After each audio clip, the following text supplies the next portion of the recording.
Hello, চলুন আজকেও একটা সুন্দর রেসিপি আপনাদের সাথে শেয়ার করে নিই।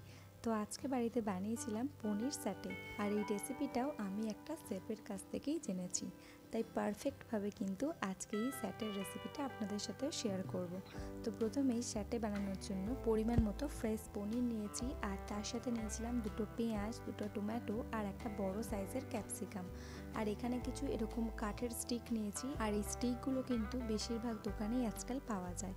তো এই স্টিকগুলো আমি বেশ কিছুক্ষণ প্রায় ঘন্টাখানেক আমি নর্মাল ওয়াটারে ভিজিয়ে রেখেছিলাম, যাতে করে এই স্টিকগুলো ভালোভাবে ভিজে যায়, আর যখন এগুলো ফ্রাই হবে তখন স্টিকগুলো কোনোভাবেই না পুড়ে যায়। তো তার জন্য স্টিকগুলো কিন্তু খুব ভালোভাবে বেশ ভিজিয়ে নিতে হবে। তো তারপর এখানে পনিরটা কেটে নিচ্ছিলাম, আর এই পনিরটা কিন্তু একটু বড় সাইজের কাটতে হবে, যেহেতু পনির জিনিসটা খুব নরম, তাই যখন এই স্টিকের মধ্যে গাঁথা হবে তখন কিন্তু সাইড থেকে না ছেড়ে বা ফেটে যায়। তাই পনিরের সাইজগুলো মোটামুটি একটু বড় রাখারই চেষ্টা করেছি, তবে এর থেকেও খুব বেশি করে বড় রাখলে কিন্তু ভিতরে আবার নুন ঝালটা একেবারেই ঢুকবে না, তাই এরকম মিডিয়াম টাইপের করেই কেটে নিয়েছি। তো পনিরটা কেটে নেওয়ার পর যে বড় সাইজের ক্যাপসিকামটা নিয়েছিলাম সেটাও কেটে নিয়েছি, আর ক্যাপসিকামটা দেখুন একটু অন্য রকমভাবে কাটছি, মানে উপরের দিকটা এইভাবে কেটে নিচ্ছি আর নিচের দিকটাও ঠিক ওই রকমভাবেই কেটে নেব।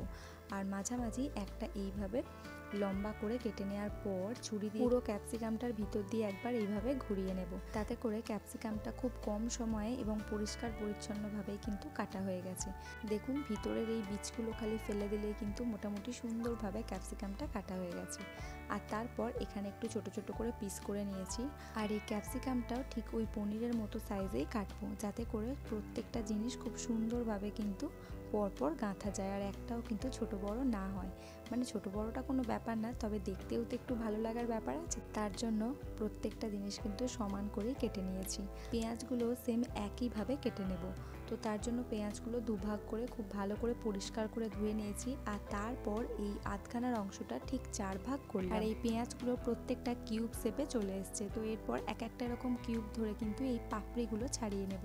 এই যে একটা পাপড়ি আছে, প্রত্যেকটা পাপড়ি ছাড়িয়ে নেব, তবে এই বড় সাইজেরগুলোই নেব, আর একেবারে ছোটোর অংশটা কিন্তু নেব না, ওটা যেহেতু ওর মধ্যে ভালোভাবে গাঁথা যাবে না, তো তাই এই ধারের পাপড়িগুলোই মোটামুটি নিয়ে নিয়েছি।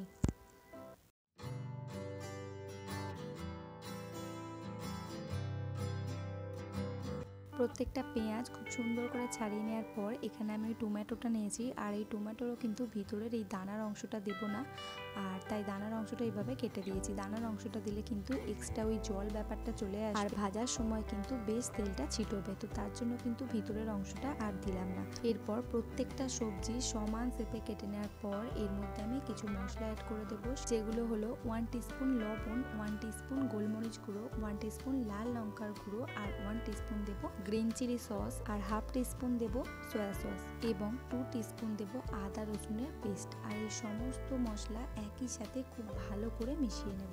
খুব আলতোভাবে হালকা হাতে মেশাতে হবে, যাতে করে কিন্তু পনির যেহেতু খুব নরম, তাই পনিরটা যাতে করে না ভেঙে যায় সেই মতো কিন্তু হালকা হাতে জাস্ট হালকাভাবে এরকম মিশিয়ে নিতে হবে। আর এমনভাবে মেশাতে হবে যাতে প্রত্যেকটা মশলাও কিন্তু প্রত্যেকটা সবজি আর পনিরের গায়েও সমানভাবে লেগে থাকে। তো এইভাবে কিন্তু প্রায় 10 থেকে 15 মিনিট আমি রেস্টে রেখে দেবো। আর এর মধ্যে আমি এখানে একটা ব্যাটার রেডি করে নিই। তো প্রথমেই এখানে 1 কাপের মতো ময়দা দিয়েছি, আর 1 কাপের একটু কম কর্নফ্লাওয়ার নিয়েছি। তার মধ্যে দিয়েছিলাম পরিমাণ মতো লবণ, কিছুটা গোলমরিচ গুঁড়ো, আর দিয়েছিলাম 1 চামচের মতো আদা রসুনের পেস্ট, আর 1/2 চামচের মতো লঙ্কার গুঁড়ো। এরপর এখানে আমি ঠান্ডা একটু ফ্রিজের জল ইউজ করেছি। ফ্রিজের জল মানে ঠান্ডা জল দিয়ে যদি মাখা হয় ব্যাটার, তাহলে কিন্তু আরও সুন্দরভাবে ক্রিস্পি হয়ে যাবে। আপনারাও কিন্তু এই ট্রিকটা ফলো করতে পারেন, মানে প্রত্যেকটা তেলে ভাজার ক্ষেত্রে কিন্তু যদি ঠান্ডা জলে আমরা ব্যাটারটা করি, তাহলে কিন্তু খুব সুন্দরভাবে ক্রিস্পি হবে। প্রায় 10 থেকে 15 মিনিট পর পনিরটা আবারও একটু হালকা হাতে এইভাবে মিশিয়ে দেব, আর তারপর এরকম এক একটা স্টিক নিয়ে একটা করে কিন্তু গেঁথে নেব। আর এই স্টিকগুলো আমি আগেই বলেছিলাম, এগুলো কিন্তু খুব ভালো করে জলে আগে থেকেই ভিজিয়ে রাখতে হবে প্রায় ঘন্টাখানেক ধরে, তাতে করে এই স্টিকগুলো কিন্তু ভাজার সময় একেবারে পুড়ে যাবে না। আর তারপর দেখুন এই যে আমি একটা করে কিন্তু স্টেপ বাই স্টেপ এইরকম পনির তার সাথে ভেজিটেবলগুলো কিন্তু গেঁথে নিচ্ছি। তো প্রথমে আমি দিয়েছিলাম পেঁয়াজ, তারপর ক্যাপসিকাম, তারপর আবারও পেঁয়াজ দিয়েছিলাম, তারপর পনির দিয়েছিলাম, আবারও কিন্তু পরপর ওইভাবেই সাজিয়ে দিয়েছি। আর এরকমভাবে বেশ সুন্দর করে কিন্তু প্রত্যেকটা কাঠে এইভাবে গেঁথে নেব।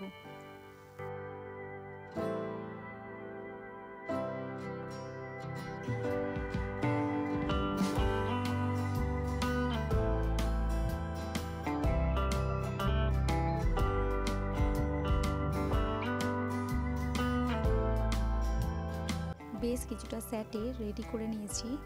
আর তারপর আমি এখানে ফ্রাই করার জন্য একটা ফ্ল্যাট টাইপের ননস্টিকের প্যান নিয়েছি। তারপর তেলটা মাঝামাঝি গরম হয়ে যাওয়ার পর একটা স্টিক এইভাবে ব্যাটারে ঘুরিয়ে ঘুরিয়ে ডুবিয়ে নিয়েছি।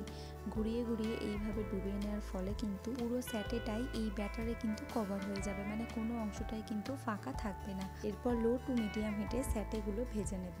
প্রায় 1 থেকে 2 মিনিটের মধ্যে এক পিঠটা উল্টে অন্য পিঠটাও কিন্তু এইভাবেই ভেজে নেব। আর সবসময় খেয়াল রাখতে হবে হিটটা কিন্তু একেবারে লো টু মিডিয়াম হিট থাকতে হবে, কারণ হাই হিট দিয়ে দিলে কিন্তু স্যাটেগুলো পুড়ে যাবে আর খুব একটা কিন্তু ক্রিস্পিও হবে না। আর এই স্যাটেগুলো ফ্রাই করতে আমার 4 থেকে 5 মিনিট টাইম লেগেছে এপিট ওপিট করে ফ্রাই করতে।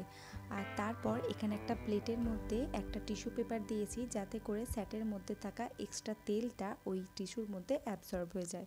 আর এই স্যাটেগুলো পাশাপাশি ভাজার কারণে কিন্তু একটার সাথে আর একটা লেগে যেতেও পারে, যেমন এরকম হয়েছে। তো এটা কিন্তু জাস্ট হালকাভাবে একটু টান দিলেই খুব সুন্দর করে কিন্তু ছেড়ে যাবে। তো কেমন লাগলো আজকের এই স্যাটের রেসিপি। আর একটা কিন্তু সস বানানো যায়, তবে আমি ওই সসের ভিডিওটা করতে একেবারেই ভুলে গেছি। মানে তাওয়ার মধ্যে অল্প একটু রসুন কুচি দিয়ে তার মধ্যে একে একে সয়া সস, টমেটো সস, 1 চামচের মতো ভিনিগার, এইগুলো সমস্ত একসাথে প্লাস চিলি সস একসাথে কিন্তু দিয়ে হালকা একটু কষিয়ে তারপর এই স্যাটেগুলো দিয়ে কিন্তু টস করে নিলেই আর উপর থেকে এরকম রোস্টেড তিল ছড়িয়ে দিলেই কিন্তু আমাদের পুরোপুরি হোমমেড পনির স্যাটে একেবারেই রেডি। আর খেতেও হয়েছিল কিন্তু একেবারে রেস্টুরেন্টের মতো। তো রেসিপিটি কেমন লাগলো অবশ্যই জানাবেন, আর এরকম সুন্দর সুন্দর রেসিপি দেখার জন্য চ্যানেলটি সাবস্ক্রাইব করবেন।